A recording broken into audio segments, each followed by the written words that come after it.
मैं एक बहीखाता लेखक के रूप में प्रति घंटे की दर से काम करता था। वहाँ 16 से 20 वर्ष की आयु की कई सुंदर लड़कियां बहुत ही कम वेतन पर रोज काम करती थीं। एक दिन मेरे साहब आए और उनकी नज़र उस लड़की पर पड़ी। मैंने अपना प्रमोशन पाने के लिए बॉस के साथ उस लड़की का सौदा कर लिया। एक दिन जब मालिक मेरे घर से बाहर निकले तो मेरे पैरों तले जमीन खिसक गई, क्योंकि मालिक मेरी अपनी बेटी के साथ थे।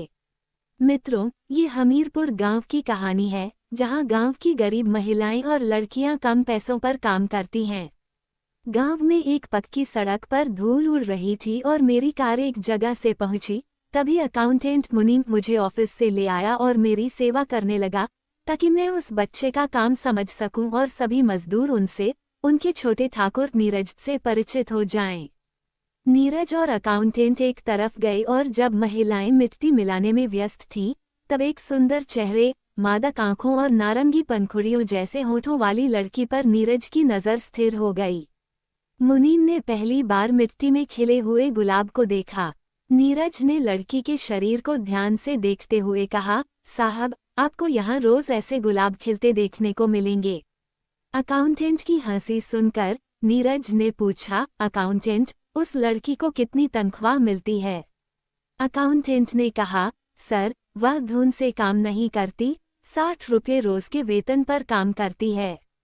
इतनी कम दैनिक मजदूरी, केवल 60 रुपये, आप उसकी सुंदरता का अपमान करते हैं। नीरज ने फिर से शिकायत की। दिवाली पर आपके मजदूरों की दैनिक मजदूरी बढ़ जाती है। दिवाली पर उनका दैनिक वेतन 50 रुपये था और बढ़कर 60 रुपये हो गया है। अगली दिवाली पर उन्हें 70 रुपये कर देना। अकाउंटेंट ने कहा, लड़की कितने दिन से काम कर रही है? नीरज ने कहा, लगभग 3 साल से। अकाउंटेंट ने जवाब दिया, हर मजदूर को 3 साल में प्रमोशन मिलता है, पर आज तक लड़की को प्रमोशन क्यों नहीं मिला?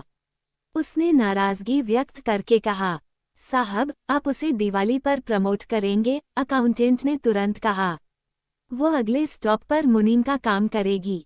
और दूसरी लड़कियों की तरफ देखते हुए नीरज ने कहा, मुनीम जी, ईंटों के इस बाग में सुंदर फूलों से भरा ये बाग केवल आपका ही है।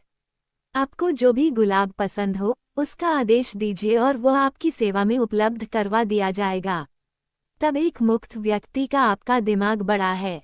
इतने कम समय में आप अपनी इच्छाओं से वाकिफ हो गए हैं। नीरज की तारीफ सुनकर मुनीम के चेहरे पर मुस्कान आ गई। नीरज बोला, मुनीम जी, सबसे पहले तो आप मुझे उस लड़की के तौर पर प्रमोट करना चाहते हैं, जिसके नशे ने हमारे अंदर भी हलचल मचा दी है। अगले दिन अकाउंटेंट उस लड़की को सूरज की हवेली में पहुंचा दिया और पूछा, आपका नाम क्या है? लड़की ने शर्माते हुए अपना नाम पुष्पा बताया। पुष्पा का अर्थ जानती हो? नीरज ने उसके पास जाकर पूछा। पुष्पा यानी फूल। तुम भी फूल जैसी सुंदर और सुगंधित हो। तुम्हारा काम तुम्हारे फॉर्म के अनुसार होना चाहिए। तुम्हारे काम में बदलाव करके तुम्हें कम तनख्वाह नहीं दी जाएगी और अपने दायरे में काम करने के घंटों के दौरान यहाँ काम करने का ध्यान रखना, नीरज ने उससे कहा। पुष्पा अपने काम में व्यस्त थी और थोड़ी देर बाद उसने नीरज के लिए कॉफ़ी तैयार की। जब वो कॉफ़ी का कप टेबल पर रखने के लिए नीचे झुकी तो उसकी छाती बाहर झांकने लगी। जैसे तैसे पुष्पा सीधी हुई और नीरज के पास आई और अपनी बाहों में ले लिया।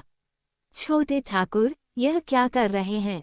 मैं गांव की लड़की हूं और मैं ये सब नहीं कर सकती। पुष्पा ने नीरज की पकड़ से छूटने की कोशिश की। नीरज ने मजबूती से पकड़ा और कहा, ये सब शहर में सम्मान है। तुम्हारी जवानी उफनती नदी जैसी है और तुम्हें अपनी जवानी को दरिया में डुबोना है।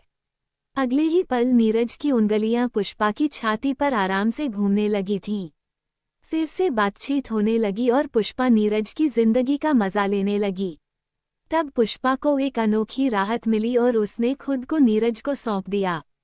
नीरज पुष्पा को बिस्तर पर ले गया और अगले ही पल पुष्पा के साथ खेल खेलने लगा। 2 जवानों की टक्कर से कमरे में तूफान मच गया था। दोनों की हाँफ और अकाउंटेंट की मदद से नीरज की गतिविधियों को प्रोत्साहन मिला। एक दिन अकाउंटेंट के पैरों तले जमीन खिसक गई जब नीरज की नज़र उसकी जवान बेटी पर पड़ी। वह अकाउंटेंट के पास किसी काम के लिए आई थी। मुनिम जी, हमने इस लड़की को कब तक छुपाए रखा था? नीरज ने बिना किसी हिचकिचाहट के पूछा। छोटे ठाकुर, यह मेरी बेटी है। अकाउंटेंट के चेहरे का रंग उतर गया। भले ही वह पुष्पा हो या सुमन, दोनों का मतलब एक ही है, और आप अच्छी तरह जानते हैं कि हम सुंदर फूलों के शौकीन हैं और जो फूल हमें पसंद आते हैं उन्हें हम जरूर सूंघते हैं, नीरज ने कहा। अकाउंटेंट का दिल चौंक गया। उसने एक बार फिर याद दिलाया कि छोटे ठाकुर, सुमन मेरी बेटी है। पुष्पा भी किसी की बेटी थी। नीरज की इच्छा थी कि अकाउंटेंट को वहां से सरकते देर न लगे, लेकिन नीरज के शब्द कानों में पड़े। मुनिम जी, मेरी बात से चिंता न करें, आज जो भी होगा उस पर एक जवान का काबू रहेगा। मुनीम अपनी बेटी के साथ तेज कदमों से ऑफिस के बाहर आया। एक दिन एक अनहोनी घटना हुई। जब अकाउंटेंट एक थप्पड़ से गुजर रहा था, तब उसने नीरज को घर से बाहर निकलते हुए देखा, बिना किसी चिंता के। यात्रा के लिए जल्दी में कदम घुमाए, तब सुमन दीवार से टिककर बैठी थी। ये नज़ारा देखकर और पूरे शहर का अखबार मुनीमगंज बन गया और वह कटे हुए पेड़ की तरह धड़ाम से गिर पड़ा।